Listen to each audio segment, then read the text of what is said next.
Jeremy Corbyn flew off the handle during his response to the Chancellor's budget when a Tory MP made a joke about his age as he demanded more cash for elderly care. The Labour leader started pointing and shouting across the Commons after an ageist and inappropriate comment aimed at him by a Conservative rival. The outburst came as the opposition leader claimed more than 1 million elderly people aren't receiving the care they need. A joke was apparently cracked about the Islington MP's age, and on hearing it Mr. Corbyn directed his anger at the Tory benches and started jabbing his finger. Raising his voice he said, "The uncaring, uncouth attitude of certain members opposite needs to be called out." Labour MPs could be heard shouting "Shame on you," while some opposition backbenchers shouted "Get out" and pointed towards the exit. Jeremy Corbyn lost his temper in his budget response when he was speaking about elderly care and a Tory MP made a joke about his age. Mr. Corbyn also said to the unnamed MP, over £6 billion would have been cut from social care budgets by next March. "I hope the honourable member begins to understand what it's like to wait for social care stuck in a hospital bed while other people are having to give up their work to care for them." Related articles previous. 1. 2. Next. Hammond scraps stamp duty on £300,000 properties for. Owners of new diesel cars will be slapped with higher taxes. Social media mocks Hammond's embarrassing dad jokes. Shares in house builders nosedive as the Chancellor says he.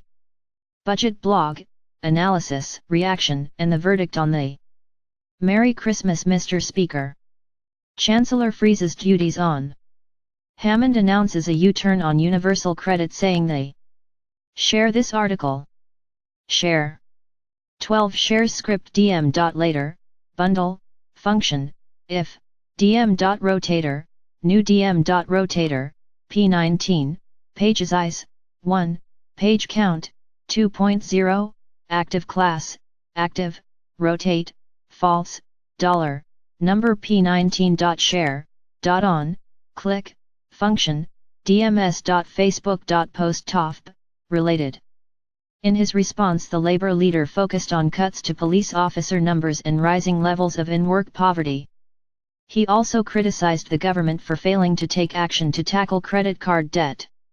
Debt is being racked up because the government is weak on those who exploit people, such as rail companies hiking up fares above inflation year on year, and water companies and energy suppliers, said the Labour leader. The Labour leader started pointing and shouting as an unnamed MP cracked a joke about him. Mr. Corbyn also criticised the government's measures on housing, saying very little was mentioned about the private rented sector, even though landlords were paid £10 billion in housing benefit. With this government delivering the worst rate of house building since the 1920s and 250,000 fewer council homes, any commitment would be welcome, he said. But we've been here before. The government promised 200,000 starter homes 3 years ago. Not a single one has yet been built in those 3 years.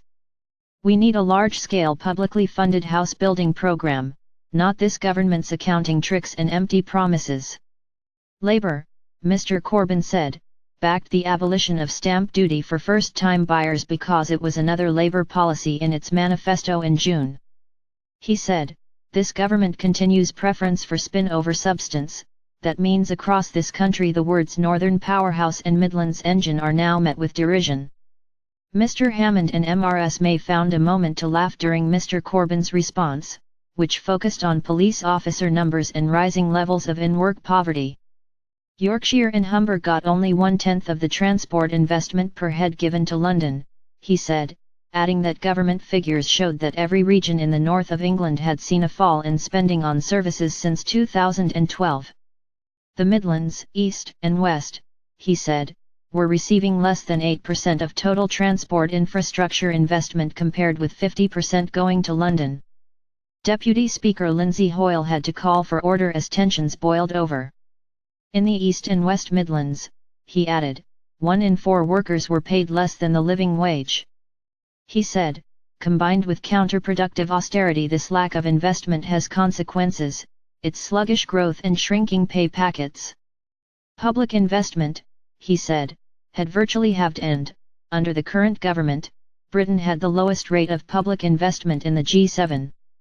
He said, but it's now investing in driverless cars after months of road testing backseat driving in the government. By moving from RPI to CPI indexation on business rates, he said the Chancellor had adopted another Labour policy. Mr. Corbyn said businesses are delaying crucial investment decisions because, if the government doesn't get its act together soon, they will be taking relocation decisions. Crashing out with no deal and turning Britain into a tax haven would damage people's jobs and living standards, serving only a wealthy few. He also accused the government and Tories in the European Parliament of not clamping down on tax havens. On the Grenfell Tower tragedy, Mr. Corbyn said Mr. Hammond had failed to fund the £1 billion investment needed for sprinklers in all high-rise buildings. He said some councils had asked for, but were refused, financial help, while Parliament is about to be retrofitted with sprinklers. The message is pretty clear: this government cares more about what happens here than happens to people living in high-rise homes, in effect saying they matter less. Concluding his speech, Mr. Corbyn said, "We were promised with lots of hype a revolutionary budget, the reality is nothing has changed. People were looking for help from this budget and they have been let down by a government that, like the economy they have presided over, is weak and unstable and in need of urgent change. They call this a budget fit for the future, the reality is this is a government no longer fit for office."